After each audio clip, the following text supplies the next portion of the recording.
God, they are breaking through. They are breaking through. Smoke is pouring from the corners of the wall. Their tongues.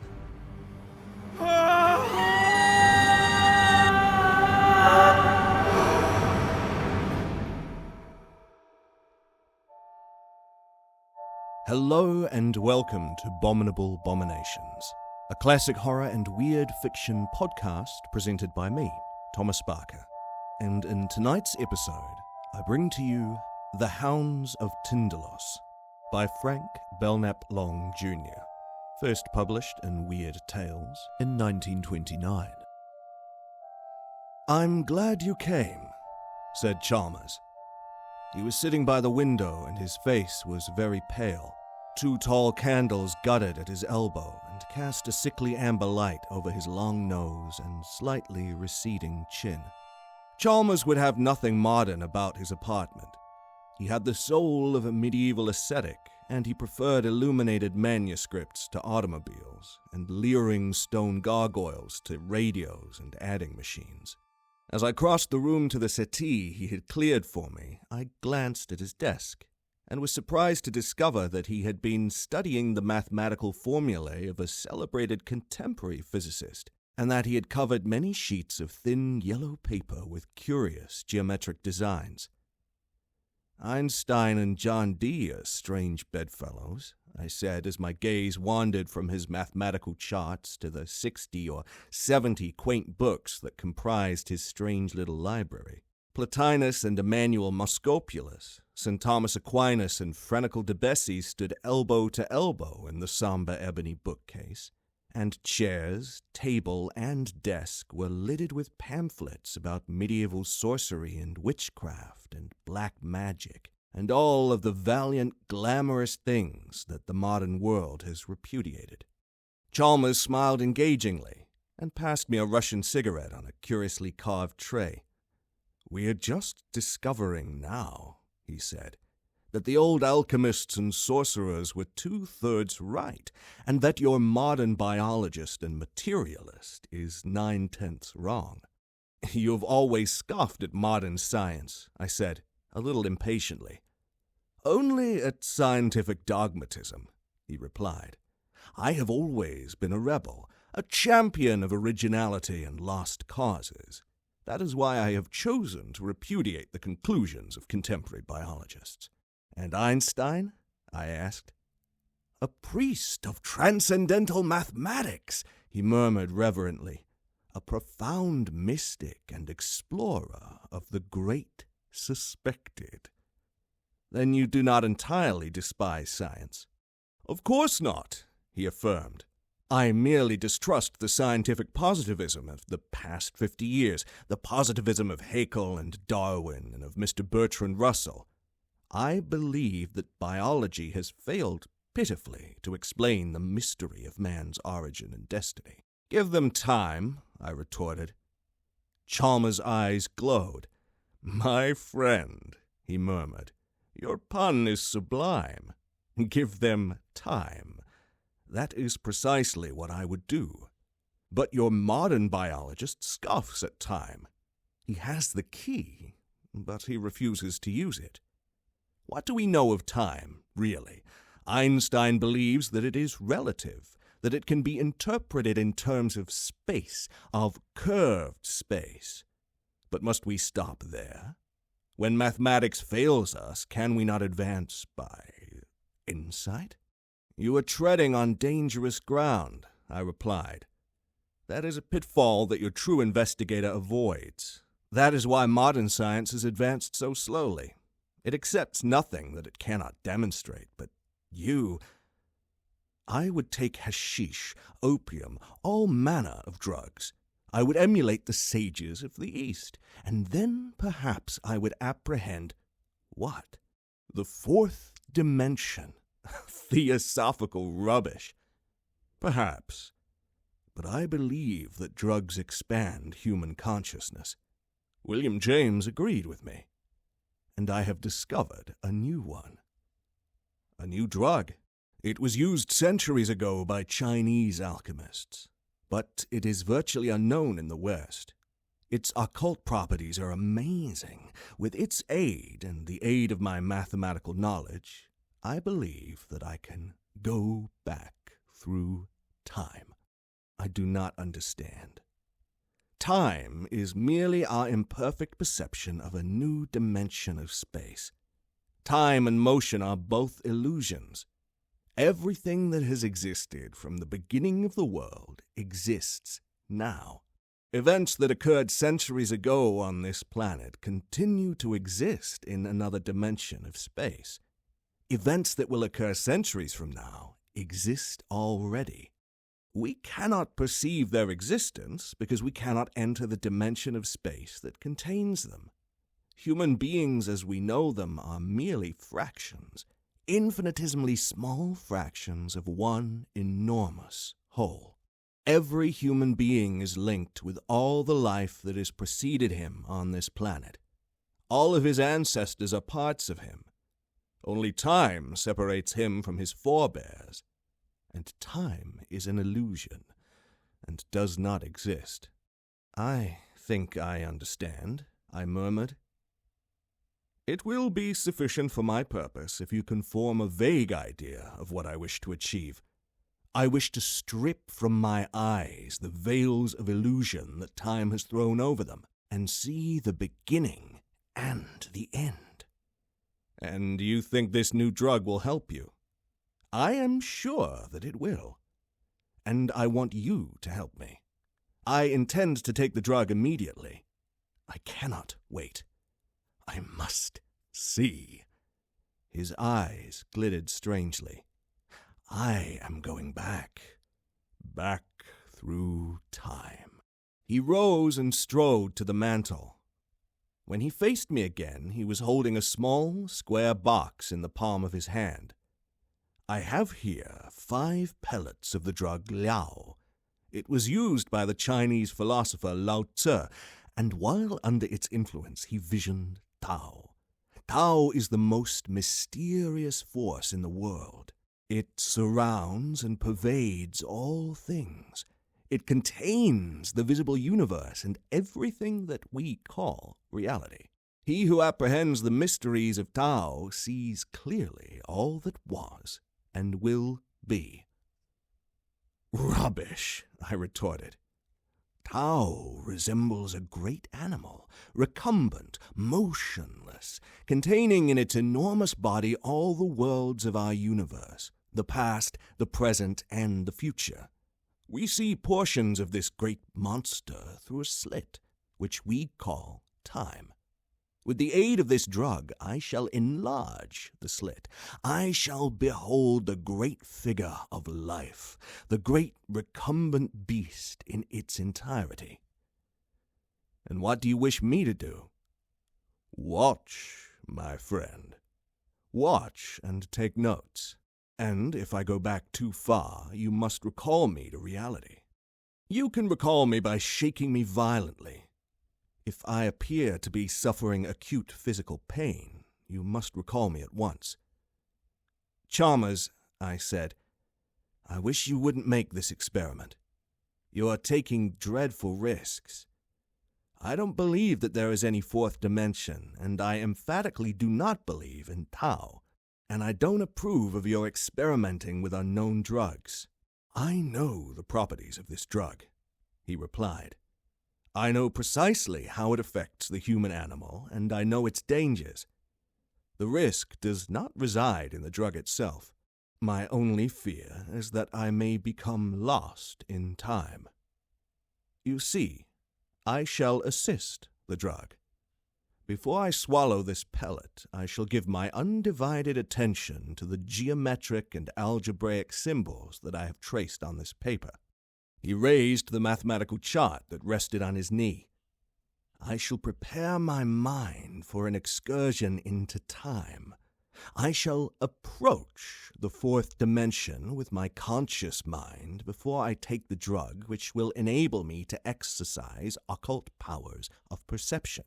Before I enter the dream world of the Eastern mystics, I shall acquire all of the mathematical help that modern science can offer. This mathematical knowledge, this conscious approach to an actual apprehension of the fourth dimension of time will supplement the work of the drug. The drug will open up stupendous new vistas. The mathematical preparation will enable me to grasp them intellectually.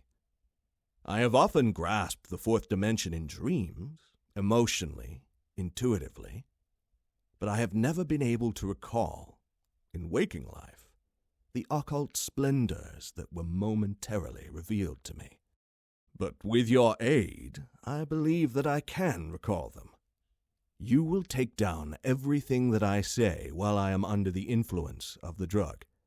No matter how strange or incoherent my speech may become, you will omit nothing.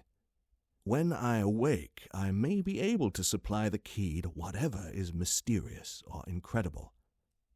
I am not sure that I shall succeed, but if I do succeed, his eyes were strangely luminous, time will exist for me no longer. He sat down abruptly. I shall make the experiment at once. Please stand over there by the window and watch. Have you a fountain pen? I nodded gloomily and removed a pale green Waterman from my upper vest pocket. And a pad, Frank. I groaned and produced a memorandum book. I emphatically disapprove of this experiment, I muttered. You're taking a frightful risk. Don't be an asinine old woman, he admonished. Nothing that you can say will induce me to stop now. I entreat you to remain silent while I study these charts. He raised the charts and studied them intently. I watched the clock on the mantel as it ticked out the seconds, and a curious dread clutched at my heart so that I choked. Suddenly, the clock stopped ticking, and exactly at that moment, Chalmers swallowed the drug. I rose quickly and moved toward him, but his eyes implored me not to interfere. The clock has stopped, he murmured. The forces that control it approve of my experiment. Time stopped, and I swallowed the drug. I pray God that I shall not lose my way. He closed his eyes and leaned back on the sofa. All of the blood had left his face, and he was breathing heavily. It was clear that the drug was acting with extraordinary rapidity. It is beginning to get dark, he murmured. Write that. It is beginning to get dark, and the familiar objects in the room are fading out. I can discern them vaguely through my eyelids, but they are fading swiftly. I shook my pen to make the ink come and wrote rapidly in shorthand as he continued to dictate. I am leaving the room. The walls are vanishing, and I can no longer see any of the familiar objects. Your face, though, is still visible to me. I hope that you are writing. I think that I am about to make a great leap. A leap through space. Or perhaps it is through time that I shall make the leap. I cannot tell. Everything is dark, indistinct. He sat for a while, silent, with his head sunk upon his breast. Then suddenly he stiffened and his eyelids flooded open. God in heaven, he cried. I see! He was straining forward in his chair, staring at the opposite wall. But I knew that he was looking beyond the wall and that the objects in the room no longer existed for him. Chalmers, I cried. Chalmers, shall I wake you? Do not, he shrieked. I see everything. All of the billions of lives that preceded me on this planet are before me at this moment. I see men of all ages, all races, all colors. They are fighting, killing, building, dancing, singing. They are sitting about rude fires on lonely gray deserts and flying through the air in monoplanes. They are riding the seas in bark canoes and enormous steamships. They are painting bison and mammoths on the walls of dismal caves and covering huge canvases with queer, futuristic designs. I watch the migrations from Atlantis. I watch the migrations from Lemuria. I see the elder races, a strange horde of black dwarfs overwhelming Asia, and the Neanderthalers with lowered heads and bent knees ranging obscenely across Europe. I watch the Archaeans streaming into the Greek islands and the crude beginnings of Hellenic culture. I am in Athens and Pericles is young. I am standing on the soil of Italy. I assist in the rape of the Sabines. I march with the imperial legions. I tremble with awe and wonder as the enormous standards go by and the ground shakes with the tread of the victorious Hastati. 1,000 naked slaves grovel before me as I pass in a litter of gold and ivory drawn by night-black oxen from Thebes, and the flower girls scream, Ave Caesar, as I nod and smile. I am myself a slave on a Moorish galley. I watch the erection of a great cathedral. Stone by stone it rises, and through months and years I stand and watch each stone as it falls into place. I am burned on a cross head downward in the time-scented gardens of Nero, and I watch with amusement and scorn the torturers at work in the chambers of the Inquisition. I walk in the holiest sanctuaries. I enter the temples of Venus. I kneel in adoration before the Magna Mater, and I throw coins on the bare knees of the sacred courtesans who sit with veiled faces in the groves of Babylon. I creep into an Elizabethan theater, and with the stinking rabble about me, I applaud the Merchant of Venice. I walk with Dante through the narrow streets of Florence. I meet the young Beatrice, and the hem of her garment brushes my sandals as I stare enraptured. I am a priest of Isis, and my magic astounds the nation. Simon Magus kneels before me, imploring my assistance, and Pharaoh trembles when I approach.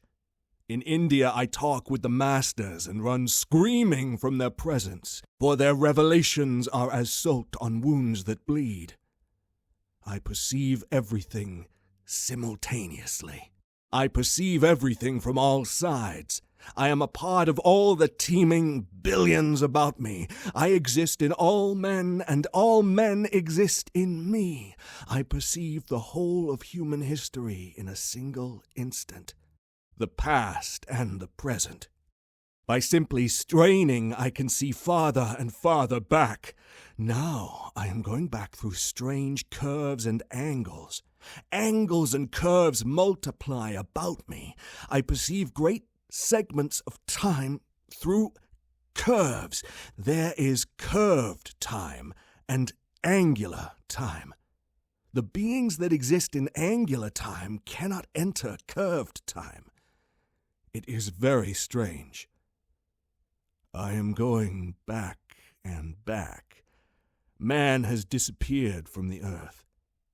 Gigantic reptiles crouch beneath enormous palms and swim through the loathly black waters of dismal lakes. Now the reptiles have disappeared. No animals remain upon the land, but beneath the waters, plainly visible to me, dark forms move slowly over the rotting vegetation. The forms are becoming simpler and simpler. Now they are single cells. All about me there are angles, strange angles that have no counterparts on the earth. I am desperately afraid. There is an abyss of being which man has never fathomed. I stared. Chalmers had risen to his feet, and he was gesticulating helplessly with his arms. I am passing through unearthly angles. I am approaching. Oh, the burning horror of it! Chalmers, I cried, do you wish me to interfere? He brought his right hand quickly before his face, as though to shut out a vision unspeakable. Not yet, he cried. I will go on. I will see what lies beyond. A cold sweat streamed from his forehead, and his shoulders jerked spasmodically. Beyond life there are. His face grew ashen with terror. Things that I cannot distinguish. They move slowly through angles. They have no bodies, and they move slowly through outrageous angles. It was then that I became aware of the odor in the room.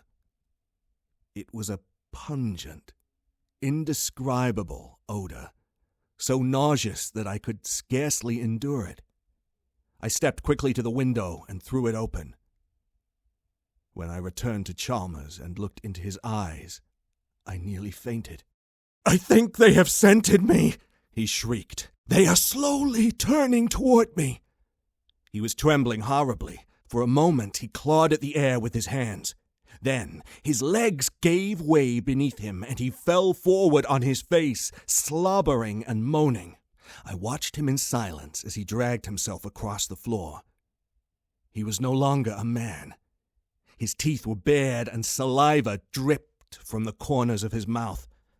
"Chalmers," I cried. "Chalmers, stop it! Stop it! Do you hear?" As if in reply to my appeal, he commenced to utter hoarse, convulsive sounds which resembled nothing so much as the barking of a dog, and began a sort of hideous writhing in a circle about the room. I bent and seized him by the shoulders. Violently, desperately, I shook him. He turned his head and snapped at my wrist. I was sick with horror, but I dared not release him for fear that he would destroy himself in a paroxysm of rage. "Chalmers," I muttered, "you must stop that. There is nothing in this room that can harm you. Do you understand?" I continued to shake and admonish him, and gradually the madness died out of his face. Shivering convulsively, he crumpled into a grotesque heap on the Chinese rug. I carried him to the sofa and deposited him upon it. His features were twisted in pain, and I knew that he was still struggling dumbly to escape from abominable memories. "Whiskey," he muttered. "You'll find a flask in the cabinet by the window. Upper left-hand drawer." When I handed him the flask, his fingers tightened about it until the knuckles showed blue. "They nearly got me," he gasped. He drained the stimulant in immoderate gulps, and gradually the color crept back into his face. "That drug was the very devil," I murmured. "It wasn't the drug," he moaned. His eyes no longer glared insanely, but he still wore the look of a lost soul. "They scented me in time," he moaned. "I went too far." "What were they like?" I said, to humor him. He leaned forward and gripped my arm. He was shivering horribly. "No words in our language can describe them," he spoke in a hoarse whisper. "They are symbolized vaguely in the myth of the fall, and in an obscene form which is occasionally found engraved on ancient tablets. The Greeks had a name for them, which veiled their essential foulness. The tree, the snake, and the apple, these are the vague symbols of a most awful mystery." His voice had risen to a scream. "Frank! Frank! A terrible and unspeakable deed was done in the beginning. Before time, the deed, and from the deed." He had risen and was hysterically pacing the room. "The seeds of the deed move through angles and dim recesses of time. They are hungry and athirst." "Chalmers," I pleaded to quiet him. "We are living in the 3rd decade of the 20th century." "They are lean and athirst," he shrieked. "The hounds of Tindalos!" "Chalmers, shall I phone for a physician?" "A physician cannot help me now. They are horrors of the soul, and yet—" He hid his face in his hands and groaned. "They are real, Frank. I saw them for a ghastly moment. For a moment I stood on the other side. I stood on the pale gray shores beyond time and space, in an awful light that was not light, in a silence that shrieked. I saw them. All the evil in the universe was concentrated in their lean, hungry bodies. Or had they bodies? I saw them only for a moment. I cannot be certain. But I heard them breathe. Indescribably, for a moment I felt their breath upon my face. They turned toward me, and I fled screaming. In a single moment I fled screaming through time. I fled down quintillions of years. But they scented me. Men awake in them cosmic hungers. We have escaped, momentarily, from the foulness that rings them round. They thirst for that in us which is clean, which emerged from the deed without stain. There is a part of us which did not partake in the deed, and that they hate. But do not imagine that they are literally, prosaically evil. They are beyond good and evil as we know it. They are that which in the beginning fell away from cleanliness. Through the deed they became bodies of death, receptacles of all foulness. But they are not evil in our sense, because in the spheres through which they move there is no thought, no morals, no right or wrong as we understand it. There is merely the pure and the foul. The foul expresses itself through angles, the pure through curves. Man, the pure part of him, is descended from a curve. Do not laugh. I mean that literally. I rose and searched for my hat. I'm dreadfully sorry for you, Chalmers, I said as I walked toward the door, but I don't intend to stay and listen to such gibberish. I'll send my physician to see you. He's an elderly, kindly chap, and he won't be offended if you tell him to go to the devil. But I hope you'll respect his advice. A week's rest in a good sanitarium should benefit you immeasurably. I heard him laughing as I descended the stairs, but his laughter was so utterly mirthless that it moved me to tears. 2. When Chalmers phoned the following morning, my first impulse was to hang up the receiver immediately. His request was so unusual and his voice was so wildly hysterical that I feared any further association with him would result in the impairment of my own sanity. But I could not doubt the genuineness of his misery, and when he broke down completely and I heard him sobbing over the wire, I decided to comply with his request. Very well, I said. I will come over immediately and bring the plaster. En route to Chalmers' home, I stopped at a hardware store and purchased 20 pounds of plaster of Paris. When I entered my friend's room, he was crouching by the window, watching the opposite wall out of eyes that were feverish with fright. When he saw me, he rose and seized the parcel containing the plaster with an avidity that amazed and horrified me. He had extruded all of the furniture, and the room presented a desolate appearance. "It is just conceivable that we can thwart them," he exclaimed, "but we must work rapidly. Frank, there is a stepladder in the hall. Bring it here immediately, and then fetch a pail of water." "What for?" I murmured. He turned sharply, and there was a flush on his face. "To mix the plaster, you fool!" he cried. "To mix the plaster that will save our bodies and souls from a contamination unmentionable. To mix the plaster that will save the world from... Frank, they must be kept out." "Who?"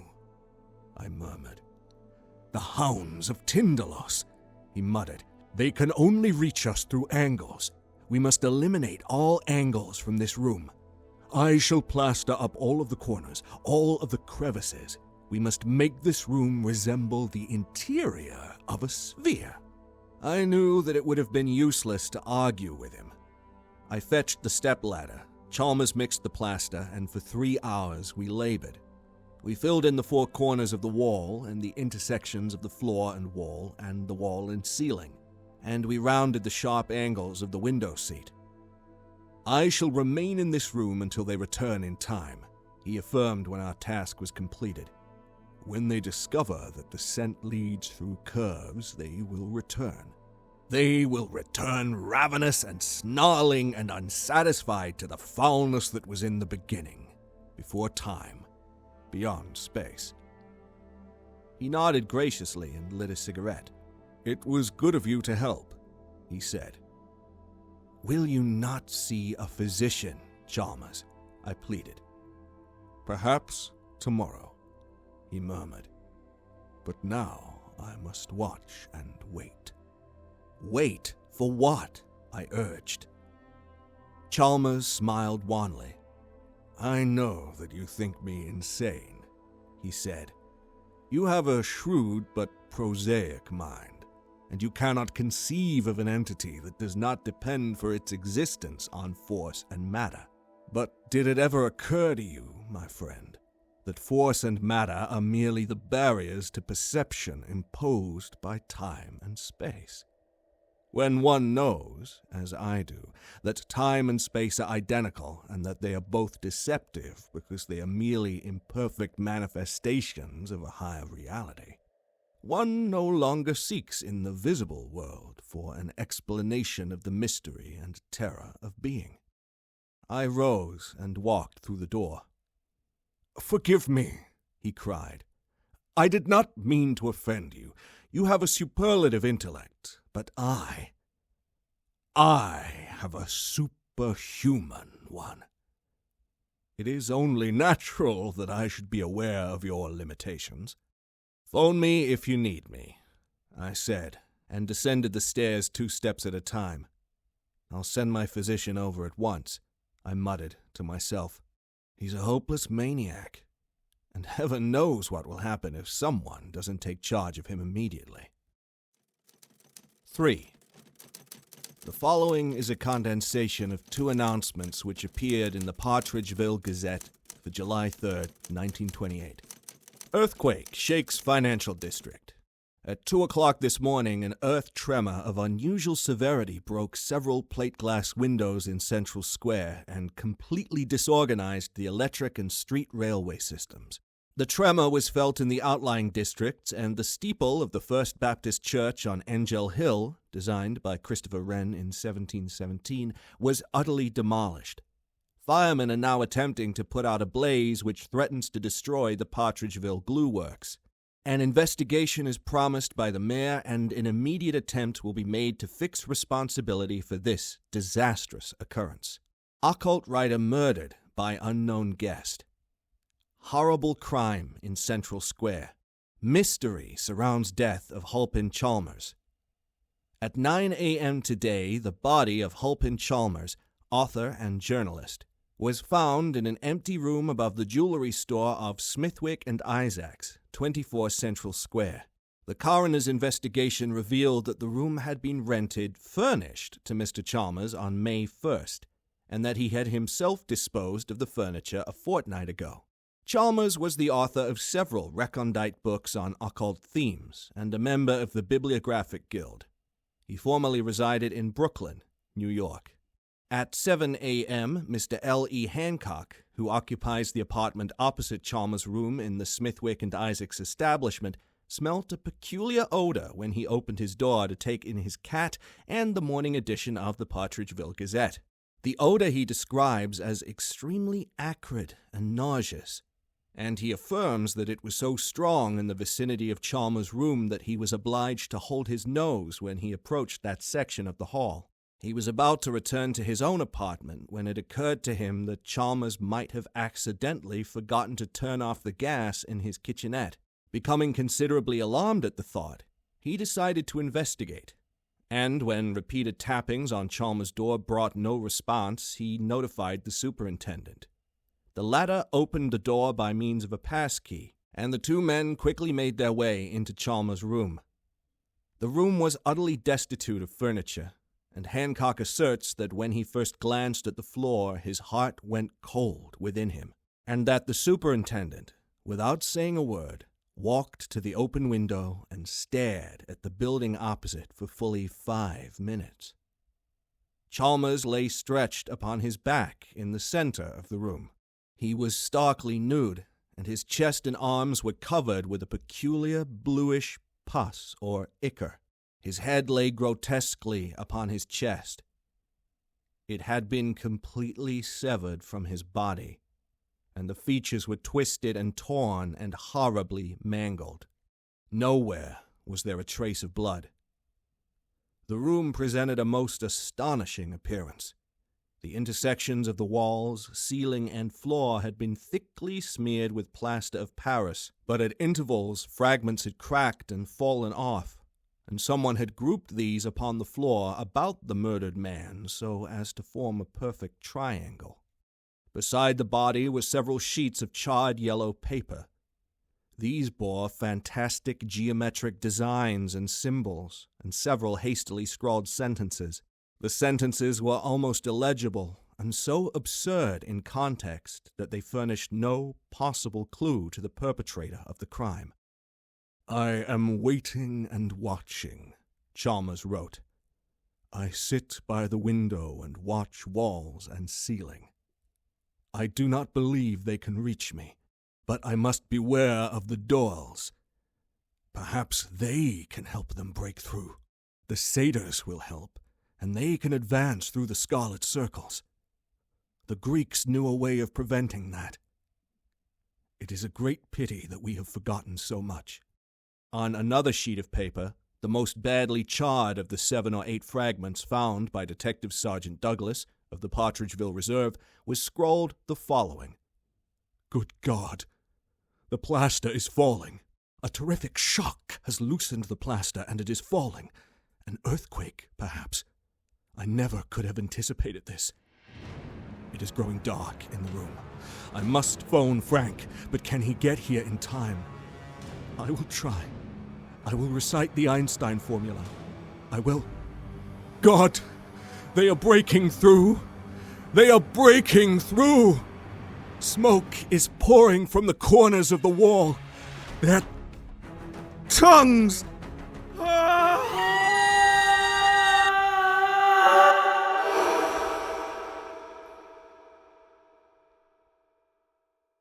In the opinion of Detective Sergeant Douglas, Chalmers was poisoned by some obscure chemical. He has sent specimens of the strange blue slime found on Chalmers' body to the Partridgeville Chemical Laboratories, and he expects the report will shed new light on one of the most mysterious crimes of recent years.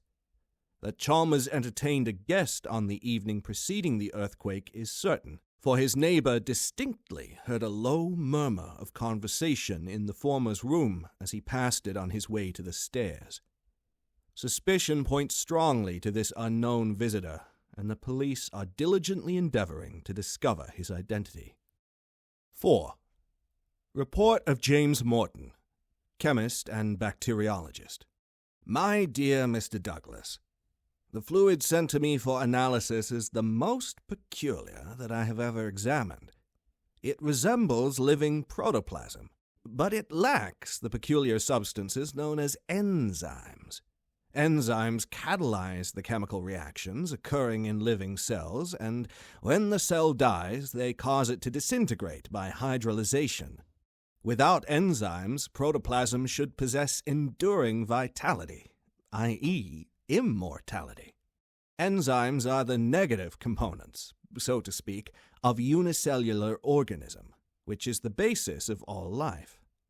That living matter can exist without enzymes, biologists emphatically deny. And yet, the substance that you have sent me is alive, and it lacks these indispensable bodies. Good God, sir! Do you realize what astounding new vistas this opens up? 5. Excerpt from The Secret Watchers by the late Halpin Chalmers. What if, parallel to the life we know, there is another life that does not die, which lacks the elements that destroy our life? Perhaps in another dimension there is a different force from that which generates our life. Perhaps that force emits energy or something similar to energy, which passes from the unknown dimension where it is and creates a new form of cell life in our dimension. No one knows that such new cell life does exist in our dimension. But I have seen its manifestations. I have talked with them. In my room at night I have talked with the Doyles, and in dreams I have seen their maker. I have stood on the dim shore beyond time and matter and seen it. It moves through strange curves and outrageous angles. Some day I shall travel in time and meet it face to face.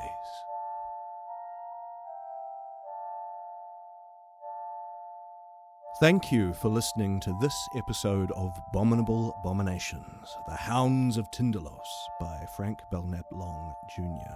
If my rendition of this story happens to evoke something in you, please like and subscribe wherever you happen to be listening. YouTube, iTunes, Spotify, etc. Since quite a few of the stories I have been reading over the past few months have come from the pages of Weird Tales, I've actually found myself glancing at all the ads in these venerable magazines, and they've really taken my eye. So I'm thinking for like a little mini episode, or maybe even a couple of mini episodes that I'll release alongside the regular length ones, I'm going to do a bit of a delve into some of these old ads, because the stuff that is promised for sale, and the things and services you can procure, the powers you can achieve, are absolutely out of this world. Yeah, it's some really fun and slightly worrying stuff in these old magazines from the beginning of the 20th century. So look forward to that coming probably in the next couple of days or so. And as always, take care, stay safe. It's a scary world out there. Bye-bye.